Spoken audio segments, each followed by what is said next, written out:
aucune inquiétude. Pour le groupe Rassemblement National, la parole est à Frédéric Cabrelier. Merci, Monsieur le Président. Ces deux auditions, c'est clair, ont été intéressantes, mais nous réaffirmons le respect de la décision publique et la primauté de la démocratie représentative sur la démocratie participative.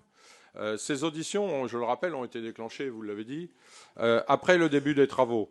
Il a été également, si on reprend les arguments, il a été dit par ceux qui sont contre cette autoroute qu'il y avait eu une absence de dialogue.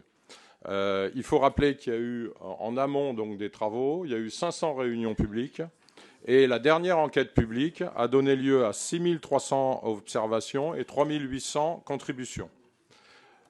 Le sondage que nous a opposé les Antilles à 69 nous disait qu'une majorité de Haut-Garonnais et de Tarnais étaient contre. On peut opposer le sondage au Doxa de mars 2023, où effectivement 75% de la population du Tarn est pour. Vous avez rappelé également que le monde socio-économique est très largement pour cette autoroute.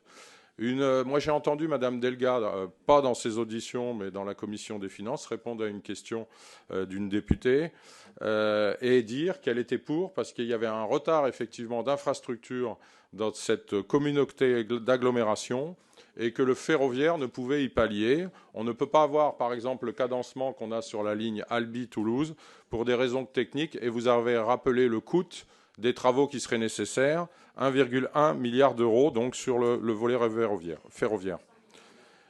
Sur le volet environnemental, parce que c'est surtout de cela dont on a parlé, je rappelle que 87 millions d'euros vont être investis par le concessionnaire et les différents intervenants sur la partie environnementale. 5 fois plus d'arbres vont être plantés que d'arbres qui sont détruits. Il y aura le développement du covoiturage, puisque 2 aires de covoiturage vont être mises en plus des 4 qui sont prévues par le concessionnaire.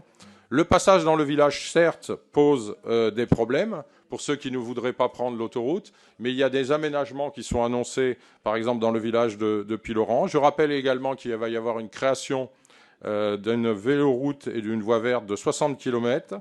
Sur les zones humides, il y aura plus d'hectares qui vont être recréés que d'hectares qui vont être impactés. Et je termine également. Le seul argument, moi, qui m'a marqué, que je peux valider, c'est la pollution engendrée par les 2 usines d'enrobés qui sont d'ailleurs mobiles et qui posent